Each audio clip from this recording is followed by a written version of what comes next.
This is Reactor Day, Reaction Saturday. I'm Troy. And I'm Caitlin. So for Reactor Day, tell everybody what Reactor Day is. I think it's a concept you came up with approximately 2 weeks ago, where you said every Saturday is going to be dedicated to reacting to a video. Yeah, so we are reacting to JxmyHighroller.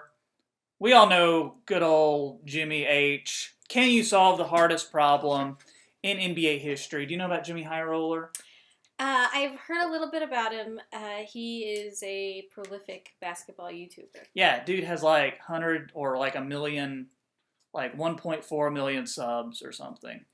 One day. The dream. I know, that's the dream. One day. Okay, so can you solve the hardest problem in NBA history? This is a recent video he did. Yeah, he did this one, I think, maybe a week or two ago. And we haven't watched it, so our first time watching it, and let's check it out. Let's check it out. If you had the job of choosing the #1 overall pick in this year's NBA draft, who would you pick? And just as important... Let's pause for a second. Yeah, go for it. So I know Half Court Report has done a lot of Yes. videos about 2020 draft picks, and I think it's especially challenging this year, right? Because why? Coronavirus. You're mentioning... Okay, go for it. Well, I just know that that's something that in every one, because I've looked at a lot of articles about recruits as well, and it seems like this year's going to be one of the most challenging ones, just because there's a lot less data, even more than usual. So it'll be interesting to see how that turns out. Yeah, no NCAA season to gauge prospects on. Yeah, all that. Yeah, right. It'll be a tough one, but that makes it fun. Do you think you could make the correct choice? Anthony Edwards, Obi Toppin, LaMelo Ball, James Wiseman. Are you choosing a player that fills a role on your team, or are you choosing strictly based on the best player in the draft regardless of position?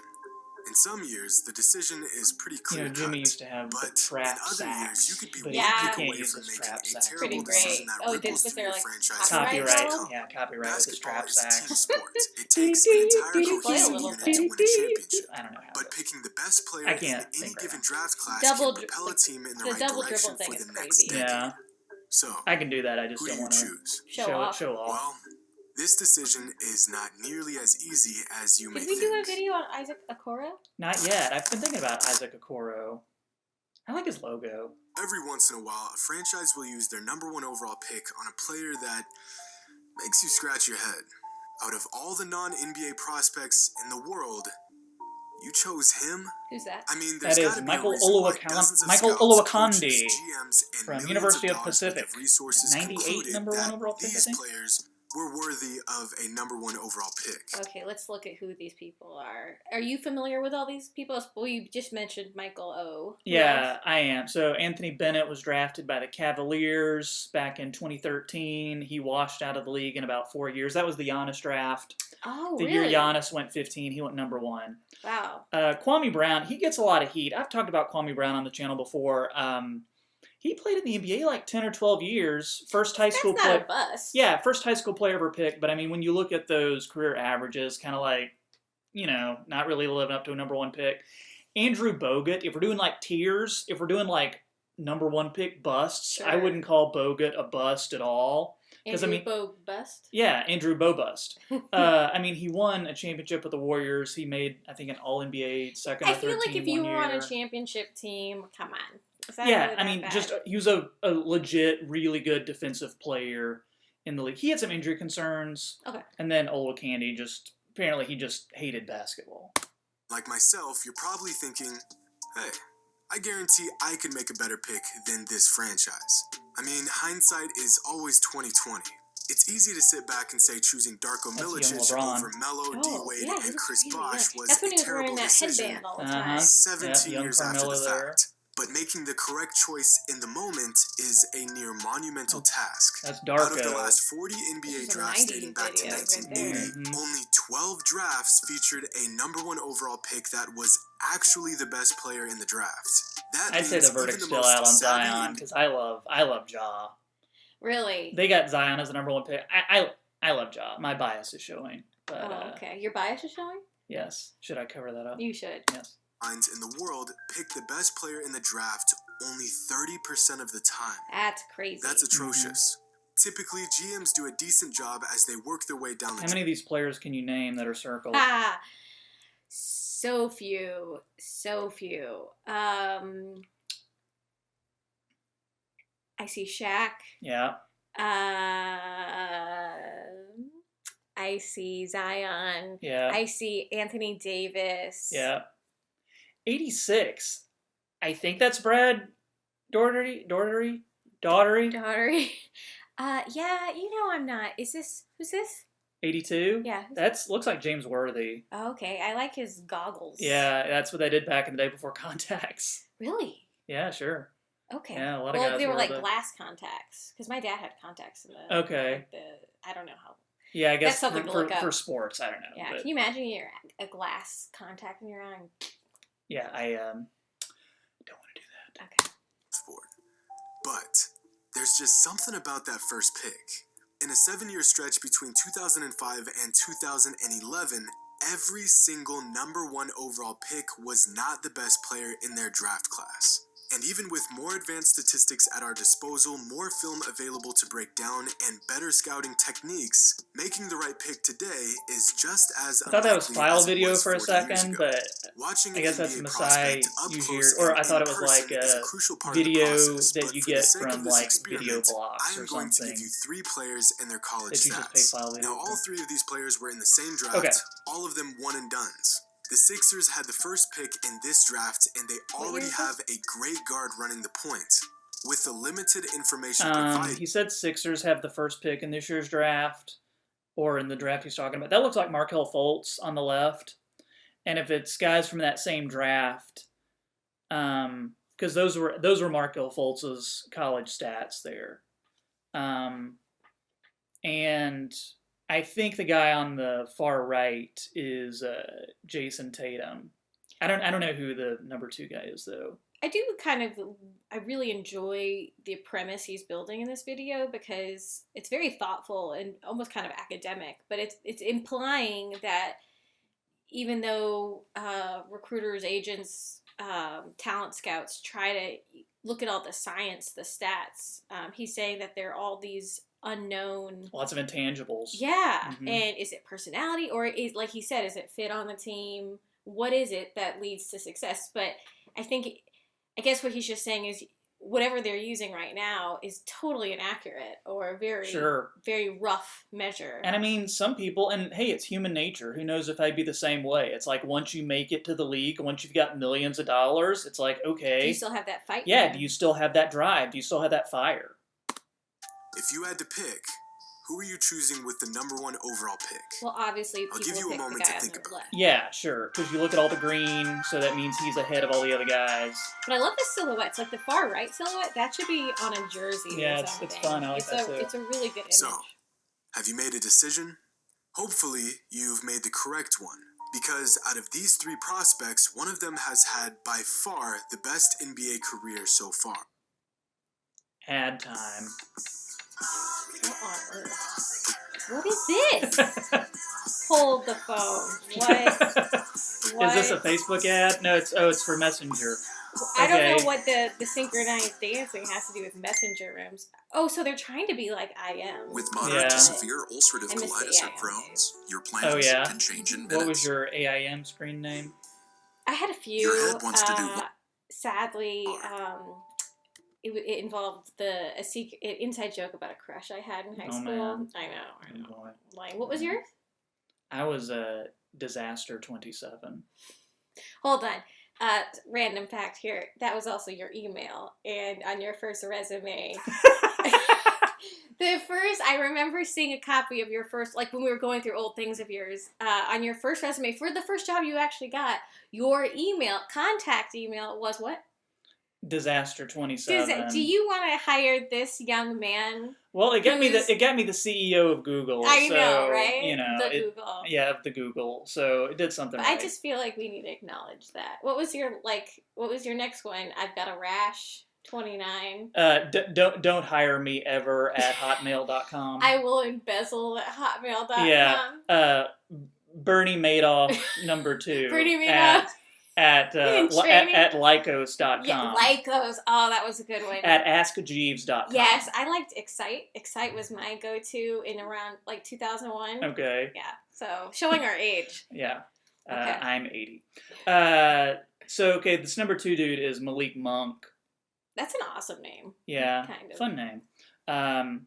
Okay, so that makes sense. He was drafted by the Hornets, like number 9 or 10 or something. He had a really good year at Kentucky, but he has not done too well in the league so far. Quick question: when did players start wearing all these compression pants? That's a good question. I mean, you got to think within the last 7-8 years, probably. Yeah. Right. Oh, I figured you'd know. Yeah, I don't know. I've not done you need to do the history of compression pants in the history of NBA. The provenance of compression they're pants much more tailored in the right NBA. Now. These outfits. Yeah, I mean, uniforms. Those compression pants. What, you think those are like $500? I mean, come on, they're like the best ones out there.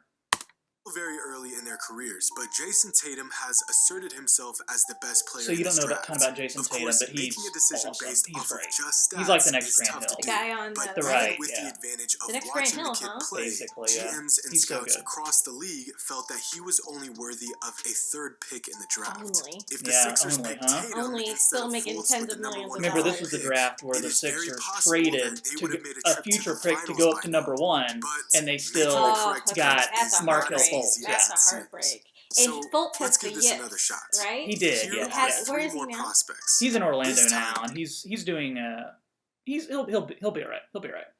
I think this is a great video that Highroller is doing because I like the kind of quizzing aspect of it. He's really drawing me in. Even though I don't know a lot about basketball, I appreciate this. Yeah. All right, let's see what he has to say 3 here. players the same position. Here are their pre-NBA numbers. One of them being an international player, one of them being a 2-year college guy, and the other being a one and done. The team with the first overall pick needs a stretch 4 that can space the floor and get the ball inside. Now, make your pick. So they need a stretch 4 who can get the ball inside. I mean, you'd probably go with 2 or 3. But which player did you choose? So there's a trick.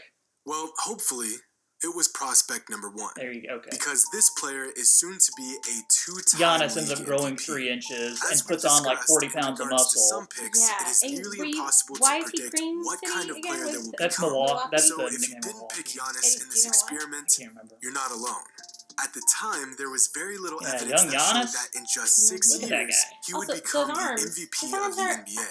crazy In long. 2013, if you took Giannis with He doesn't a even top turn 10 off. pick in He the doesn't have to draft, get up to you turn would the be light laughed off when at he's lying in and bed. fired from your job. That's the And dream. in huh? 2013, if you let Anthony Bennett slip past the 10th pick, you What happened would to him? also be He laughed He at was the one and who fired flamed from your out job. for like yeah. 4 years. And yet, in hindsight, both of those decisions would have been the correct one. Let's do one more. This time around, we have 3 guards, each with their own sets of strengths and weaknesses, and all with very different games. In this situation, your 6 team foot, does not pretty need a small guard, for but you know that the best player in the NBA, draft huh? is going to be a guard regardless. So, who do you pick? The guy on the left looks like an elephant. He kind of does. Yeah, with his trunk. Another ad coming up. Oh, I hope it's goofy. Have you made your choice? Okay. Well, in this case, it's far too early to So who are tell these who will people? be the best NBA player in the So these that's Anthony Edwards on the right. Okay. That's LaMelo. So this is who of these would you pick out of this year's draft? That's LaMelo in the middle. Ah. The Who's guy. guy left? That's a good question. Oh, you don't even know. I don't know who that is. But he has the promising stats. He's a 4-year college guy. That's bad though, right? Yeah, that's bad. And he's a little small. He's only 6 feet. Yeah, very small for the NBA. Yeah. What's TS stand for? TS is. I don't know what TS is. You're putting me on the spot. What is I figured TS? you'd know. Yeah, I would think it. I don't know. Maybe. I don't know. Come. It's also tough to assess which prospect is the best one because their circumstances and game are all so different. Experiments like this are impossibly difficult. You don't have the advantage of watching a player's strengths and weaknesses unfold in front of your eyes. but it gives us some insight as to what GMs, scouts, and coaches go through on a yearly basis. I'm going all in on just like the league LaMelo. itself, I think he'll be the really NBA good. draft goes through phases. That's the Is guy. that your Like in top the early guy for 2000s, this when the NBA went through its high school prospect craze. From the time the NBA was founded in 1949 all the way through the 2000 NBA draft, there were a total of 14 high school players selected in the NBA draft. In the 5 years following the 2000 NBA draft, there were 28 high school players selected in the NBA draft, peaking in 2004 and 2005 with 17 high school players selected in just 2 seasons. So it was from 2006 on, that's when they did the rule where players had to be like a year removed from high school, and or be like a fifth-year high school player. What caused that change?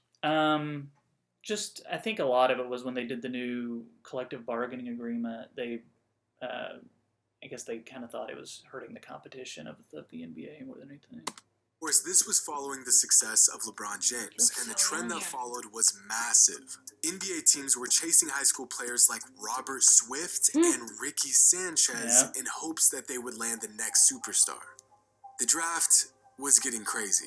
Only 5 times in NBA history has a player with no college experience gone first overall in the draft. All 5 of these picks came within a 6-year span.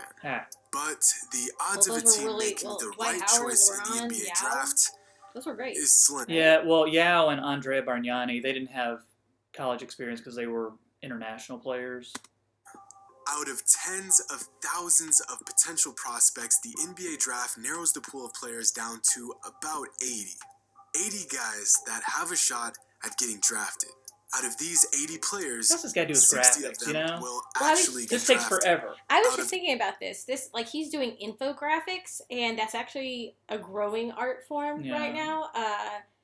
People actually get degrees in this, so he's doing a really good job. It's impressive. I mean, when you have 1 million subs, I mean, you got people doing this stuff for you, I would imagine. Oh yeah. It'd be interesting to look at some of his old videos to see what his graphics 60 that are drafted, 8 won't even play a single second in the NBA. Of the 52 that do see action in the NBA, only 39 draftees will play at least 1 season in the NBA.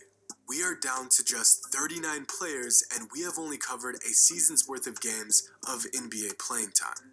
Out of these 39 players, about 12 will average 10 points or more throughout their career. And of these 12 players, about 5 of them will eventually make at least 1 All-Star team. But here's the kicker. On average, only 1 in 2 draft classes features a league MVP. In fact, to be fair, it's like they can't all be winners, you know. And most aren't. The implication is that there are all LeBrons. Like there are so many LeBrons out there, they're just not picking them. But as he said, it's art and science, and there's never going to be the perfect fit on every team, and there's only going to be so many great players in a batch. So it's fascinating. Listen to that analysis. It's fascinating, but he's not really offering any solutions to make it better. We have like a minute and a half to go in the video, let's see. In 25 years, there have been just as many busts chosen with the number 1 overall pick as league MVPs. Verizon knows how to build unlimited. Another Verizon. In case you haven't changed your phone plan yet, they're giving you one more chance. Everyone loves and the watch everyone wants. Buy iPhone 11, get one on us. Plus $150 off. So the people watching this, they're going to get my ads and Jimmy's ads. And then here's a video game ad. Build your own truck. That's kind of interesting, actually.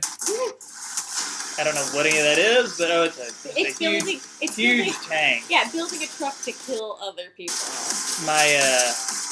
The masculinity in this room is taking over. Me watching this video. I feel like a muscle grow right here.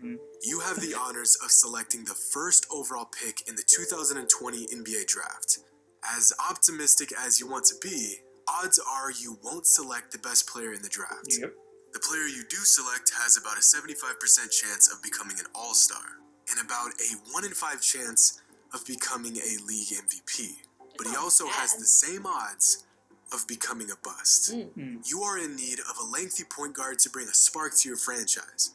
But then again, you have a shot at an NBA-ready 7'1" big man who looks to be the best player in the draft, only reason I know about him is because he was position. Your fan base is begging you to go with the general consensus and choose the player who is projected to go first overall.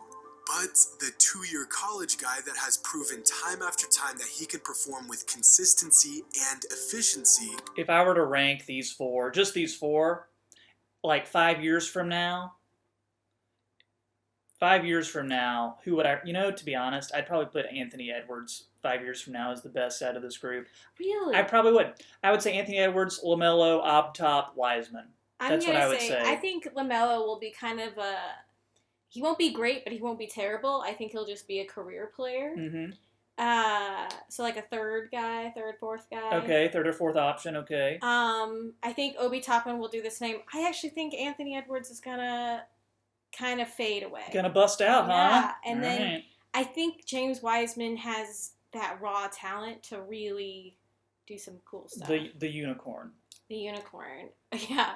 And it could be loser or unicorn, whichever way you want to do it. Also, we should note that we have a video coming up of Tyrese Halliburton. So this one's going to post Saturday.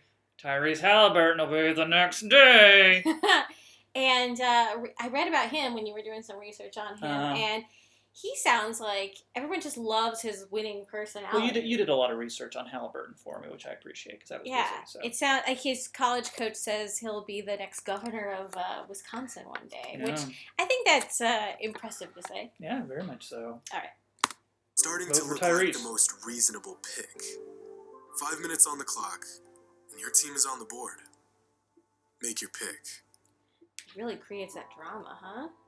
Oh, is that it? Pick your pick. That's it. Wow. That's it. Wow. And scene. And scene. And scene. So, it was really He presented a lot of facts. He basically said, it's a complete crapshoot. You might as well put some names in a hat and pick Just one. Throw the dart. Guess the pick's LaMelo. So what did you learn? I guess... For me, I learned that all the number crunching and meetings that they have don't really accomplish much. Yeah, and like it's you said, a little defeating. Actually. Yeah, like you said, total crapshoot. Mm-hmm. And that's what makes the draft so fun, though. But again, JxmyHighroller. Yes. He does some great videos. I like that he tries to bring in stats. JxmyHighroller Esquire, PhD. Yeah. Yeah. Okay. With his degree in instructional design, apparently, as well, with all his graphics. Yeah, very nice. Okay, great. Fun reaction video, fun reactor day, whatever the name for reaction video Saturday, and who knows what we'll react to. Maybe not even basketball stuff. Maybe sometimes it'll just be me. But I mean, hey, when you can have this little co-host be in the reaction video with you too, I mean, you got to do that. Gotta. So, All right. Well, thanks. All right. Thanks, everybody. Catch us next time on Half Court Report. Bye.